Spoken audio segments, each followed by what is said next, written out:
Hello everyone, स्वागत है आपके अपने यूट्यूब चैनल ज़ेकबो 2.0 में। आज हम लोग इस वीडियो के माध्यम से देखेंगे प्यारे बच्चों, जो 13 और 14 फरवरी को जो आप लोगों का हिंदी कोर का एग्जाम है क्लास 12th वालों का, तो उसके अंतर्गत हम लोग हिंदी का वीवीआई क्वेश्चन कर चुके हैं और हम लोग उसी क्वेश्चन पर चर्चा करते हैं बच्चों, जो आप लोगों का डायरेक्ट आपके एग्जाम में देखने को मिल सकता है। जो आप लोगों का एग्जाम में आने की प्रबल संभावना रहता है, उसी क्वेश्चन को हम लोग आज करवाते हैं। तो आज हम लोग इस वीडियो के माध्यम से देखेंगे प्यारे बच्चों इंग्लिश कोर।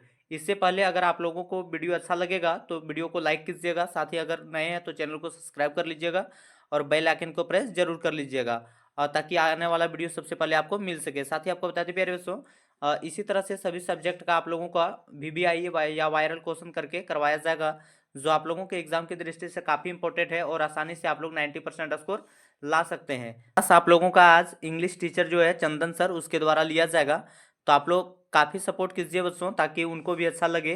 तो चलिए चंदन सर, आप वीडियो को स्टार्ट कीजिए। पहला क्वेश्चन है आपके लिए, where is the salutation placed in a notice. तो नोटिस राइटिंग जब भी करते हैं तो वहाँ पे सैल्यूटेशन कहाँ पे होता है। सैल्यूटेशन मतलब क्या होता है? तो जहाँ पे भी आपको सैल्यूटेशन को प्रेजेंट करना है, ऑप्शंस देखेंगे, just above the date, just below the date, along the date, there is no need to write salutation in a notice। इसके हिसाब से अगर हम जाए तो पहले समझना पड़ेगा कि सैल्यूटेशन है क्या। तो सैल्यूटेशन होता है जैसे डियर सर, रेस्पेक्टेड मैडम। तो नोटिस में इसकी गुंजाइश होती ही नहीं है। इस कारण से इसका जो राइट आंसर है वो है number D, there is no need to write salutation in the notice. तो इस वीडियो में आपको सिर्फ आंसर बताने का काम नहीं किया जाएगा, आपको समझाया भी जाएगा कि क्या सही है, क्यों सही है और क्यों गलत है। नेक्स्ट क्वेश्चन देखते हैं। Notice in schools and colleges contain certain announcement for. तो स्कूल में जब भी नोटिस आता है, इसमें अनाउंसमेंट किसके लिए होता है? Principal, headmaster, students, peon. तो इसका राइट आंसर स्टूडेंट्स। तो आप कहेंगे कि प्रिंसिपल जो है, हेडमास्टर जो है, प्यून, उनको तो जानकारी चाहिए। तो नहीं, उनके लिए आदेश पुस्तिका होती है, नोटिस बोर्ड नहीं होता है। तो राइट आंसर है नंबर 2 का सी, स्टूडेंट्स। नेक्स्ट क्वेश्चन है number 3, letter to the editor are written for. तो जब भी लेटर टू एडिटर, एडिटर का मतलब क्या होता है? संपादक, ठीक है। तो ये वर्ड जो आपका एडिटर है, इसका मतलब आप जान के रखेंगे संपादक। तो किसके लिए लिखा जाता है? न्यूज़पेपर के लिए, स्कूल के लिए, कॉलेज के लिए, क्लब के लिए। तो एडिटर जो है संपादक होते हैं न्यूज़पेपर में। तो राइट आंसर हो जाएगा ए, न्यूज़पेपर। क्वेश्चन नंबर 4 आते हैं। What is the setting of the last lesson. Last lesson जो चैप्टर है आपका, सबसे फर्स्ट चैप्टर, उसका सेटिंग मतलब कहाँ का कहानी वो बताता है। तो राइट आंसर इसका आप देखेंगे फ्रैंको प्रूशियन वॉर। तो आपको ज्ञात है कि फ्रांस की कहानी हम लोग पढ़ रहे हैं और पर्शिया ने उसके ऊपर हमला किया हुआ है। फ्रांस का एल्सस और लॉरेन शहर वो गुलाम बन चुका है। तो इसलिए इसका राइट आंसर जो है वो होगा Franco Prussian war. Next question में आते हैं number 5, which country did French belong to. तो फ्रेंच जो लड़का है वो किस देश का है? तो फ्रेंच इस कहानी का हीरो ही है, एम हैमेल और फ्रेंच, ये दो खास हैं। याद रखेंगे फ्रेंच से मिलता जुलता नाम फ्रांस, ठीक है। तो फ्रांस एल्सेस शहर का, अगर शहर पूछेगा तो एल्सेस याद रखिएगा, देश पूछेगा तो फ्रांस याद रखिएगा। इस शहर का वो बच्चा है। अगला क्वेश्चन आते हैं, is your school ready? Who asks this question. क्या आपका स्कूल तैयार हो गया? ये सवाल किसने पूछा था? तो याद करिए चैप्टर नंबर 2 से, लॉर्ड स्प्रिंग से, जहां पे ये सवाल पूछा था उस कचड़े चुनने वाले बच्चे ने। किससे? ऑथर से, अनीस जंग से, कि क्या आपका स्कूल तैयार हो गया। तो उस कचरा चुनने वाले बच्चे का नाम क्या था? साहिब। तो राइट आंसर है नंबर डी, साहिब। तो 6 का number D is the right answer. Sahib ने यह सवाल पूछा था किससे? अनीस जंग से। तो मैं जो एक्स्ट्रा इन्फॉर्मेशन दे रहा हूं उसको भी याद रखेंगे, कभी कभी क्वेश्चन से रिलेटेड क्वेश्चंस भी पूछता है, तो वहां पे आपको काम आएगा। नंबर 7 में आते हैं, the rag pickers have no identity but they have. जो रैग पिकर्स थे, रैग पिकर्स मतलब क्या था? कचरा चुनने वाला। कचरा चुनने के पास वालों के पास क्या नहीं था? आइडेंटिटी, पहचान नहीं थी, बट उनके पास क्या था? Permits, passports, ration cards, pan cards. तो ये सारे बांग्लादेशी लोग थे, इनके पास एक चीज़ था, वो था पासपोर्ट नहीं, राशन कार्ड। ठीक है, पासपोर्ट तो अमीरों के पास होता है, गरीबों के पास नहीं। तो नंबर सी राशन कार्ड इसका राइट आंसर है। क्वेश्चन नंबर 8 चैप्टर का नाम दिया हुआ deep water is an excerpt taken from. Excerpt मतलब क्या होता है? टुकड़ा। ये वर्ड याद रखोगे, एक्सर्प्ट मतलब टुकड़ा, एक छोटा पार्ट। ये कहाँ से लिया गया है? Deep water. तो इसका जो राइट आंसर है वो है number B of man and mountains. तो हर चैप्टर के स्टार्टिंग में वहाँ पे ऑथर के बारे में थोड़ा सा इंट्रोडक्शन रहता है, उस इंट्रोडक्शन को ज़रूर पढ़ लोगे। झारखंड बोर्ड पिछले 2 सालों से उस इंट्रोडक्शन से भी क्वेश्चंस पूछ रहा है। तो ऑथर किस देश के थे, किस सब्जेक्ट से पास हुए थे, उन्होंने कौन सा बुक लिखा था, जो किताब में मेंशन है वो पूछता है। ठीक है, आगे बढ़ते हैं नंबर 9 में। Why did Douglas hire an instructor. तो जो डगलस है उसने क्यों एक इंस्ट्रक्टर को काम पे रखा? हायर का मतलब क्या है? काम पे रखना। तो ऑप्शंस आप देखिए और मुझसे पहले अगर आप बता सकते हैं तो बताइए, आपको समय दे रहे हैं। जी हाँ, अगर आपको लगता है इसका राइट आंसर डी है, to overcome his fear of water and to learn swimming. तो ये राइट आंसर है, क्योंकि उस बच्चे के मन में बहुत समय से ये डर बैठा हुआ था हाइड्रोफोबिया का, और वो हाइड्रोफोबिया से बाहर निकलना चाहता था, इसलिए उसने इंस्ट्रक्टर को रखा था। एडल्टहुड में, बचपन में आपको याद होगा वो याकिमा रिवर में तैरना सीखना चाहता था, माँ ने मना किया था।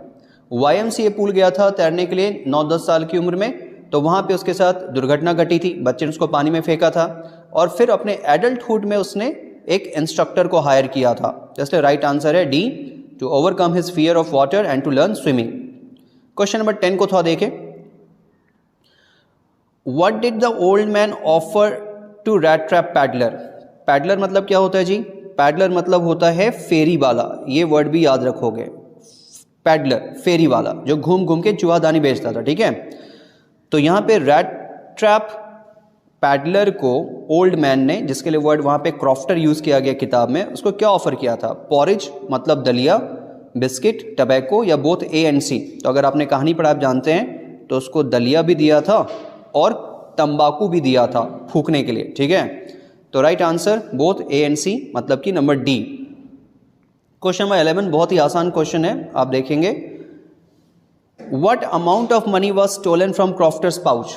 क्रॉफ्टर के पाउच से कितना पैसा चोरी किया गया था? ये तो बहुत आसान है, इसमें कोई डिस्क्रिप्शन नहीं चाहिए। Number B 30 kroners.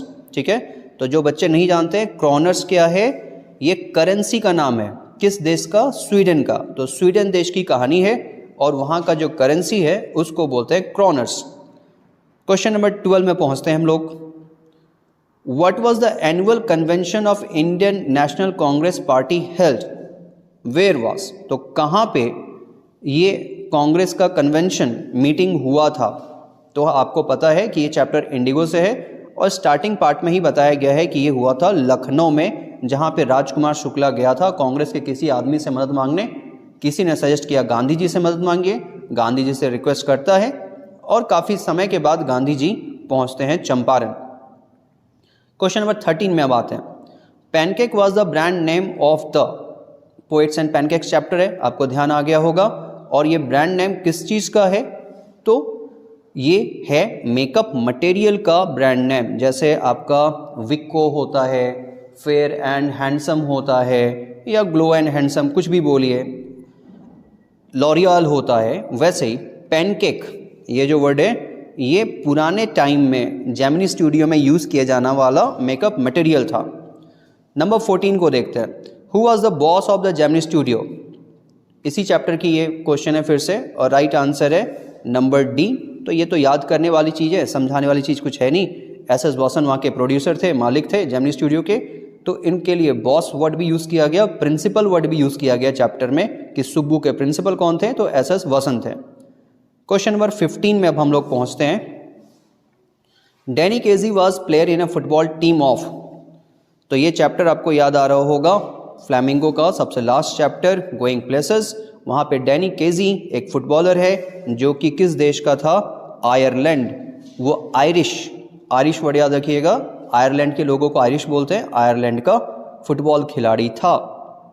अगला वर्ड है Sophie was a young girl who dreamed to be. Sophie एक छोटी बच्ची थी, आप लोगों के ही उम्र की, स्कूल के लास्ट में थी। वो क्या बनना चाहती थी? Manager, actress, fashion designer, all the above.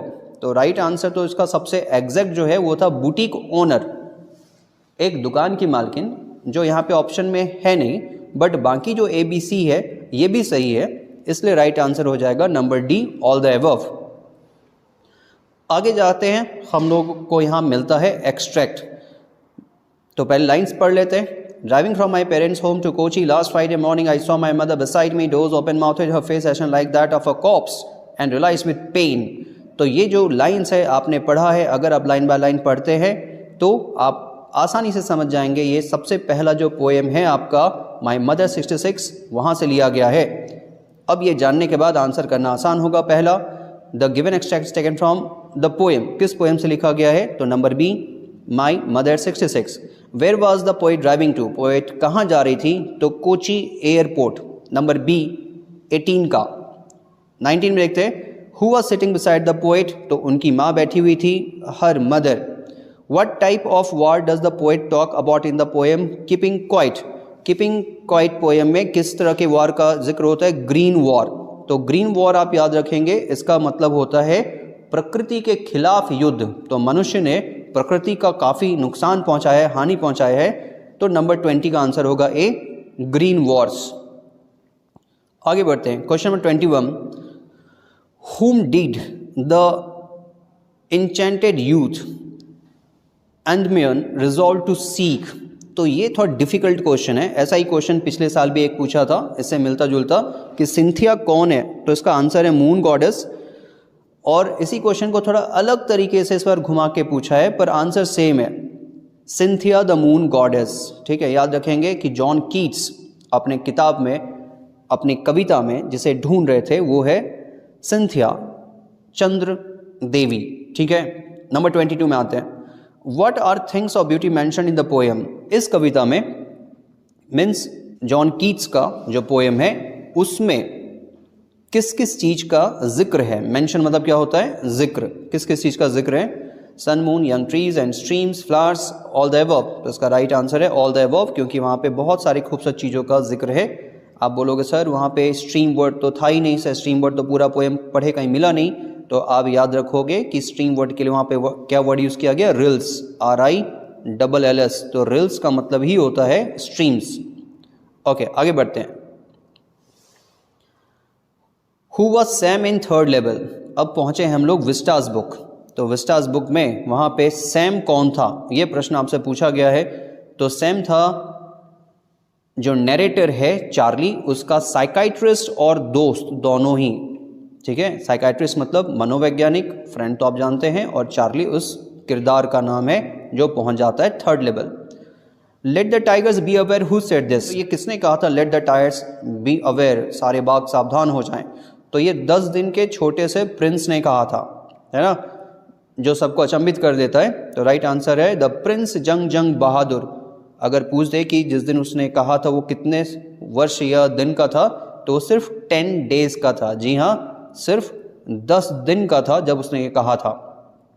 आगे बढ़ते हैं। For how many years ago did Gondwana exist? तो ये झारखंड बोर्ड का बड़ा फेवरेट सा क्वेश्चन है, ये काफ़ी बार बोर्ड एग्जाम में पूछा है झारखंड बोर्ड में। तो 25 का जो राइट आंसर है वो है नंबर ए, 650 मिलियन ईयर्स। तो कितने साल पहले गोंडवाना एग्जिस्ट करता था? ठीक है, 650। इसी से मिलता जुलता एक क्वेश्चन है जहाँ पे कंफ्यूजन होता है। For how many years Gondwana thrived? अगर ये पूछेगा थ्राइव्ड, THRIVED, तो कितने साल गोंडवाना मौजूद था? तो उसका आंसर होता है 500 मिलियन साल तक गोंडवाना था, पर उसका जन्म हुआ था 650 मिलियन। ठीक है, मतलब 150 साल पहले ये खत्म हो चुका था। तो थ्राइव्ड अगर पूछा तो 500 मिलियन ईयर्स, और एग्जिस्ट अगर पूछा तो यहाँ पे 650 मिलियन ईयर्स। अगला आते हैं क्वेश्चन नंबर 26 में, व्हाट इज एकेडमिक सॉल्स्की? तो ये आसान सा क्वेश्चन है कि एकेडमिक सॉल्स्की क्या है। ये आपका फिर से विस्टास बुक से है, journey to the end of the world. ये एक रशियन रिसर्च वेसल था। तो 26 का राइट आंसर है बी। 27 में आते हैं। The wounded soldier of the story the enemy belong to, तो जो एनिमी है चैप्टर द एनिमी में वो किस देश का है, तो हमें पता है कि वो एक यूएस नेवी मैन था। नंबर डी, अगर गलती से नाम पूछा कि उसका नाम क्या है, बुक में बहुत छुपा हुआ है, आसानी से मिलता नहीं नाम, तो नाम भी याद रखिएगा, उसका नाम था टॉम। ठीक है, तो ये टॉम वर्ड याद रखिएगा, हो सकता है नाम पूछ दे कि उस यूएस नेवी मैन का नाम क्या था, तो ही वॉज टॉम और ये नेवी में काम करता था। क्वेश्चन नंबर 28 में पहुंचे हैं। What did Mr Lamb grow in his garden, तो मिस्टर लैम अपने गार्डन में क्या उगाते थे। यहाँ 4 फल के नाम है और आपको याद रखना है कि मिस्टर लैम उगाते थे एप्पल, और इसी एप्पल से वो जेली भी बना के बच्चों को देते थे। ठीक है, तो वो जेलीज टॉफीज बच्चे में बांटते थे। और क्रैब एप्पल, एग्जैक्ट वर्ड अगर यूज करें तो एप्पल से भी अच्छा है, क्रैब एप्पल वो उगाते थे अपने गार्डन में। क्वेश्चन नंबर 29 में आते हैं। Why did Bama reach in 1 hour instead of 10 minutes, तो ये विस्टास का सबसे लास्ट चैप्टर जो है we too are human beings, यहाँ से लिया गया है कि बामा जो छोटी सी लड़की थी, स्कूल खत्म होने के बाद उसको समय लगना चाहिए था 10 मिनट घर पहुंचने में, पर वो आधा घंटा 1 घंटा क्यों समय ले लेती थी। ऑप्शन देखते हैं। Because he use to stop at every shop, हर दुकान पे रुकती थी। Because he use to watch shows on the road, road पे जो शोज होता था वो देखती थी। Because he use to enjoy all fun on the roads, road पे जो भी वहाँ पे मज़ा का चीज़ होता था वो देखती थी। तो ये तीनों ही सही आंसर हैं, इसीलिए number D all the above इसका राइट आंसर हो जाएगा। आखिरी क्वेश्चन है 30। Why did Zitkala Sa not like to cut her hair, उसी चैप्टर का सेकेंड स्टोरी। जिटकलसा आपको पता है एक नेटिव अमेरिकन लड़की थी, एक आदिवासी काली लड़की थी, उसने अपना बाल नहीं कटना देना चाहती थी, जबरदस्ती बाल काटा गया था, तो क्यों अपना बाल नहीं कटने देना चाहती थी। ऑप्शन देखते हैं। Because she like long hair, क्या उसको लंबे बाल पसंद थे। Because she did not like anyone to touch her hair, वो नहीं चाहती थी कि कोई इसके बाल को छुए। Because her mother had told her the mourners and the cowards keep such hair, या फिर उसकी माँ ने कहा था कि सिर्फ मॉर्नर्स, ये वर्ड देखिए, इसको याद रखेंगे आप। मॉर्नर्स, मॉर्नर्स का अर्थ क्या होता है, जिसके घर में अगर किसी का डेथ हो जाए और वो दुख जो जताते हैं वैसे लोग को मॉर्नर्स बोलते हैं। दूसरा वर्ड है कावर्ड्स, कावर्ड्स मतलब होता है कायर, तो यही राइट आंसर है। उसकी माँ ने बताया था कि उसके समाज में सिर्फ शोक में डूबे लोग और कायर लोगों का ही बाल काटा जाता था, इसलिए वो अपना बाल नहीं कटने देना चाहती थी, इसलिए राइट आंसर है नंबर सी। तो आशा है दोस्तों आप लोगों को वीडियो अच्छा लगा होगा। अगर वीडियो अच्छा लगा है तो लाइक कीजिए, शेयर कीजिए, सब्सक्राइब कीजिए। धन्यवाद। जय हिंद, जय भारत। मिलते हैं नेक्स्ट वीडियो के साथ, तब तक के लिए बाय।